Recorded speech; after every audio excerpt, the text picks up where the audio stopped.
Balikan ko lang yung tanong ko kanina kasi gusto ko lang ma-compartmentalize yung issue.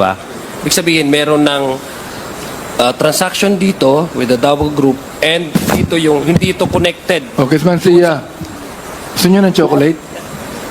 Ito, meron akong patchy, oh. Hindi smuggle to, ha? Gusto ko lang para maintindihan po natin, Mr. Chair, yung reason kung bakit nag-reach out ka sa Davao. Kasi sa nakikita ko, dalawa kasing sitwasyon itong nangyayari, di ba?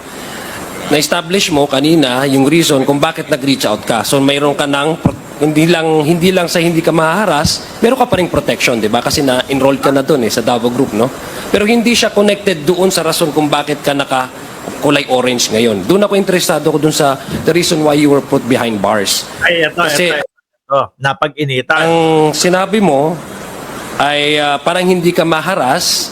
At the same time, maybe, inclusive of that arrangement is for your protection in the, in your business, the protection of your business and customs. Tama ho ba? Yes po, Your Okay, Honor. now, yung reason kung bakit ho kayo nandito dito sa Quadcom na ito, dahil yung connection mo with the case that you've already been convicted of the crime, no? Sinabi nyo. Sinong nag-approach sa'yo in this particular transaction? Kayo ba ang pumunta sa Davao Group na may shipment? O kasi kaninong una kang tinanong ni Kong Jinky, actually naawa nga, karamihan naawa sa'yo. Kasi ang sabi mo, akala Ipit lang. na sa'yo ng tao, Or inipit. o ikaw yung smuggler ng drugs.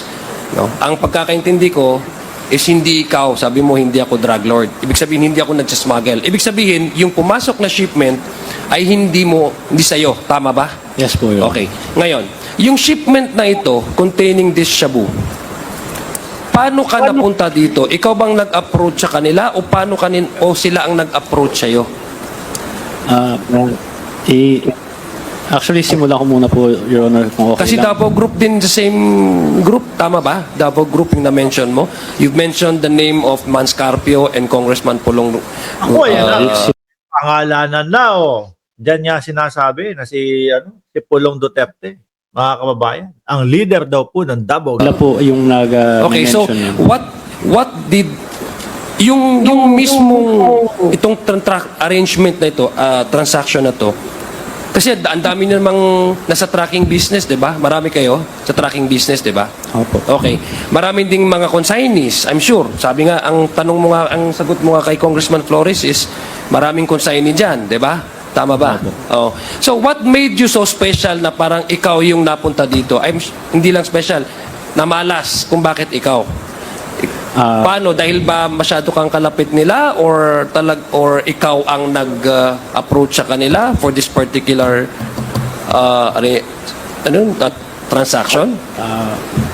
Kasi kung ikaw nag-approach sa kanila, it would appear to me na ikaw nag-smuggle. So paano? Can you explain to us kung... Pwede po bang anuhin muna yung kung bakit ako na-convict? Yes, Kasi unang-una, explain ko lang sa... And explain mo na lang sa akin yung paano itong kaso na ito na nasama ka sa among all the many tracking businesses involved within customs, doing business in customs, legitimate business. I'm sure your business used to be legitimate, di ba?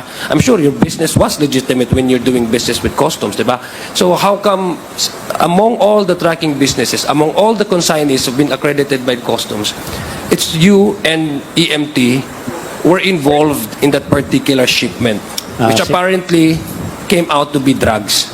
Simulan ko po muna doon kay Kenneth Dong. So, ito po, siya po yung nag-inquire nitong shipment na to itong MCLU 600-1881. So, tinanong niya sa akin, regular shipment lang naman ito Pero, doon nga, sa Senate hearing, nalaman ko na yung kay Manili, meron siyang mga items doon na tinanggal doon sa packing list. Nandoon po yung metal cylinder. So, nung papunta po kay Kenneth Dong, nung binigay niya sa akin yung packing list, wala pong nakalagay na metal cylinder doon. Wala rin po, ang nakalagay lang doon, mga general na merchandise lang. So, tinreat ko siya na isang normal na shipment. So, dinako sa proseso na normal. So, TJ, ano mo nga to? Paano ba tong ganyan? So, i-refer ko siya sa broker ko sa normal na proseso. Wala po talaga kaming alam kung may shabu yan o ano.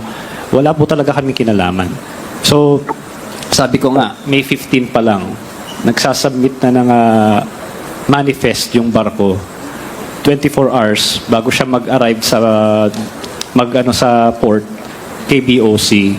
So doon pa lang kung mayroon silang hinala na ito maling shipment ito, dapat sabihin natin dapat mas mataas yung tax nito o baka may mga kontrabando ito. Pwede na nilang i-alert doon eh.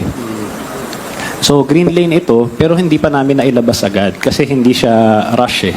Hindi naman sinasabi sa akin ni Kenneth na ilabas mo na yung... Si Kenneth, anong ni Kenneth?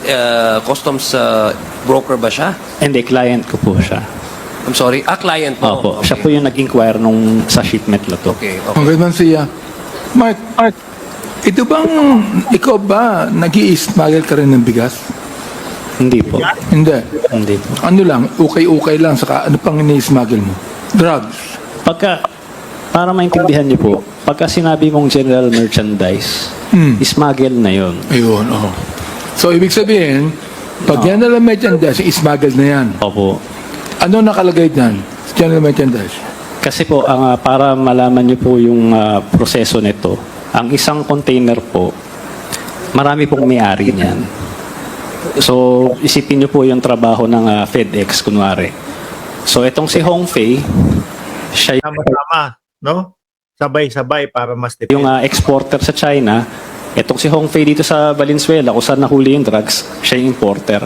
Si EMT, talagang wala siyang kinalaman dito sa transaction na ito. Talagang royalty fee lang siya. So, lahat ng mga Chinese na gustong magparating ng mga mga products nila, ikino-consolidate yan sa isang container. Yan po ay smuggled na yan. Kasi hindi naman dinedeclare lahat eh. Kung i-declare mo yan lahat, napakahabang listahan po niyan. So, yun po yung general merchandise. Yun. Go ahead. Ibig niya sabihin, talagang napakadaming produkto na nasa loob na yun. Kung iisa-isay mo, talagang hindi matatapos siguro, mga kababayan. Pero hindi declare lahat. Kaya pag sinabing general merchandise, meron ng mga halo na smuggled doon. Thank you. So, you were saying about Kenneth Dong. So, you were kliyente mo siya. So, is it safe to assume that this Kenneth Dong knows the shipment kaya pumunta siya sa iyo to avail of your services? Tama ho ba? Opo. Okay, pakipaliwanag nga. No, so, gusto kong malaman kung paano ka napunta dito. Ayun po, nag-inquire po siya. Tinreat ko siya na regular shipment dahil wala namang kontrabando o kahit ano man dun sa kanyang pinadalang packing list. So parang normal lang, walang hindi ko pinag-isipan ng masama. So sabi ko nga po, May 15 pa lang nagkaroon ng manifest. Matagal po yan na release. Parang kada araw nagbayad ng OLRS, nagbayad ng ganito. Hindi siya minadali. Ibig sabihin, hindi siya nakalabas agad-agad. Hindi po, pero naka-green lane po siya. Naka-green lane. Opo. Okay. Anytime po doon, kung talagang merong Sabi ni Boy Sardinas, paring Mark, inuman tayo bukas ha. Sagot ko na. Oo! No? Sagot ko na, pulutan. balak silang anuhin yon. Pwede nila i-red Ilang tape. weeks ba bago nailabas ninyo itong shipment na to? Yung kay Kenneth Dong na yung pala meron lamang droga. Ilang weeks o ilang months? Kundi ako Despite the fact na naka-green lane siya. alam ko po kasi na baba na siya May 17 pa lang, nasa port na siya. Okay. So, na-deliver siya May 24 na. So mga 1 week. Mga 1 week po. So yung regular na processing for the green lane. Ang green lane po, kung mamadaliin siya, mga 2-3 oras, mailalabas mo na yung container. Oh, sige, okay. So May 15, may sabi mo, may mga fees na, processing fees, tapos hindi pa nailabas. May manifest na sa barko. Ibig sabihin, nandiyan na siya. Okay. Hindi pa lang siya, parating na siya sa port. Okay. So, doon pa lang, ginagawa yun para si BOC, kung tingin niyang may problema, pwede na niyang i-red lane. Pwede na niyang i-alert. So, maski si BOC, wala siya nakikitang kahit anumang anomalya dun sa... Pero hindi shipment. nyo alam kung sino talaga yung may-ari ng shipment na to. Hindi po. Hindi nyo alam. Hindi po. So, ikaw ang naghanap ng consignee, tama ba? Yun ba yung pagkaintindi ko? Opo, so nag-inquire siya sa akin. Siyempre tatanungin din niya dahil nga po si Hongfei hindi naman po siya accredited dito. Okay. Kailangan niya ng consignee for hire. So, yung pay, yan ang tunay na may-ari? Opo. Yung shipment na Based yun? dun sa, opo, kasi para malaman nyo rin po, yung proseso dun naman sa China, pagka mag-export siya, siya kasi naglo-load ng mga gamit eh. So pupunta siya sa container depot ng shipping lines, siya mag-aasikaso nun, dadali niya sa warehouse, siya yung maglo-load, siya yung mag-i-stuff ng mga gamit. Now, I'll ask you, kasi yung, very important sa akin, Mr. Chair, yung timeline eh. Kasi I think the reason why you approach the Davao Group, it's because for you, 1 week is too long for a green lane shipment. Tama ba? Yes po. Okay. So, nung within 1 week, ito yung rason kung bakit mo in-approach ang Davao Group. Tama ba? Para malabas ba? Gusto ko lang namin maintindihan. Hindi po, itong particular na shipment na ito, kaya naman siya nailabas ng, dahil hindi po siya rush eh. Okay. Ang container, ang truck ko lang po noon, 8 lang po eh. So, kung hindi naman siya rush, di gagamitin ko siya sa ibang kliyente ko na nagra-rush ng shipment. Yun na lang ilalabas ko muna. Kaya nga, gusto ko lang kasi maintindihan, no? Sabi ko nga, gusto kong tayihin yung senaryo, Rekta mo doon sa Davao Group. no? Sa case mo ngayon. Ang sinabi mo, kaya nga, given na yon, nag-enroll ka, etc., nag-ano ka, di ba? And then later on, you did not know that the shipment, kasi nakapasok ka na sa kanila eh. That's the first scenario that happened. And the transaction there was successful according to you, no? Now, here we are now. Di ba? So, pumunta ka seeking the assistance of the same group for this shipment to be released. Tama ba? Opo, lahat po ng shipment. Lahat ng shipment. In the particular shipment, itong may laman na shabu. Opo. Tama ba? Pero yun nga po, sinasabi ko po, hindi ko po alam yung tungkol dyan sa shabu na yan. Aha. So, ang alam ko lang po is general merchandise yan. So, Okay. pag nung 24 na i-deliver namin, nagkaroon ng raid sa Valenzuela, 26. Doon pa lang po nalaman na meron palang metal cylinder. Okay. So, I'll Amay na siya doon, mga kababayan. Diyos ko. Ang haba ng pinapaikot ni Taguba, ano?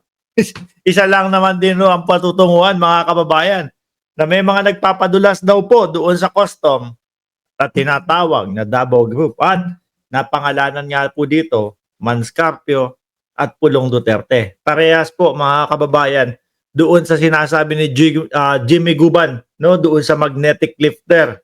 Iisa lang din po ang mga pangalan, mga boss chief. Paano ba yan? Magiinuman pa daw po kami bukas, no? Magdala kayo ng spam para yun yung pulutan natin. 2:00 na din po, mga kababayan. Magpapaalam na ako. Maraming salamat sa inyong lahat, no?